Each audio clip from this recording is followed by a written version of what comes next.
प्रदान किया जा रहा है, जिन्होंने अपनी लेखनी और साहित्य के माध्यम से हिमालय समाज की संवेदनाओं, संघर्ष, लोक संस्कृति को सशक्त अभिव्यक्ति प्रदान की है। उनके बारे में सेमवाल जी ने बहुत विस्तार से यहाँ पर हम सबके समक्ष उनका विस्तृत वर्णन यहाँ पर किया।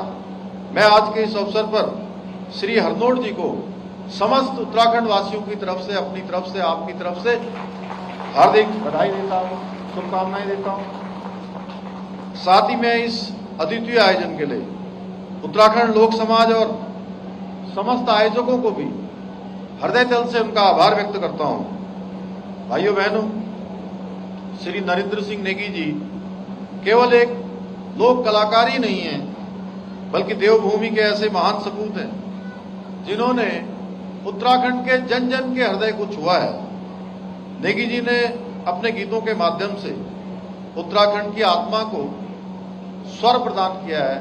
मैं कहूं कि आत्मा को स्वर प्रदान किया है तो इसमें कोई अतिशयोक्ति नहीं होगी।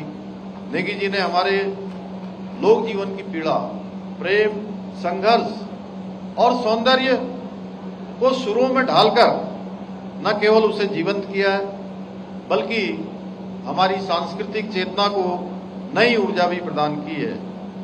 इनके अनेक गीत, जिसमें से प्रमुख रूप से गुरु गोरखनाथ, मेरा पहाड़ पहाड़ा, लागी बेरा भूली, छैया लोग, छैया ठौर और नंदा देवी का मेरो हिमाल जैसे प्रसिद्ध गीत हमारी जन भावनाओं को एक जीवंत उनकी सरिता है।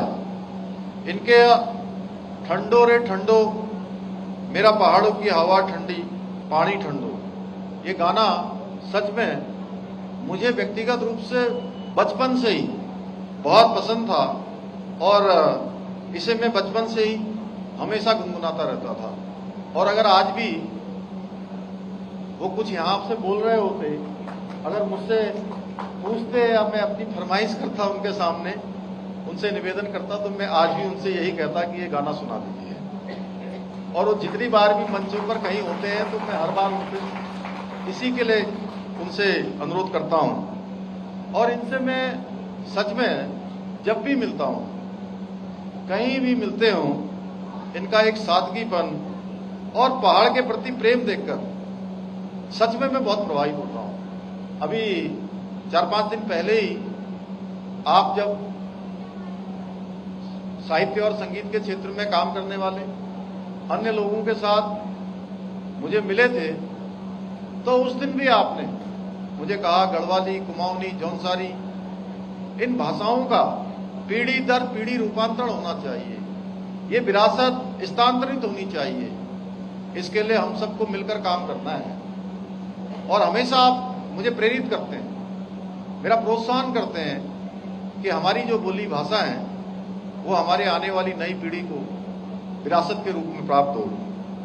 नेगी जी ने पलायन के दर्द, पर्यावरण की चिंता और विशेष रूप से जो हमारी पहाड़ी महिलाएं हैं उनके जीवन संघर्ष पर भी कई मार्मिक गीत रचे हैं। और इसके बारे में जो हमारे पूर्व डीजीपी हैं श्री अनिल रतूड़ी जी ने बहुत अच्छी व्याख्या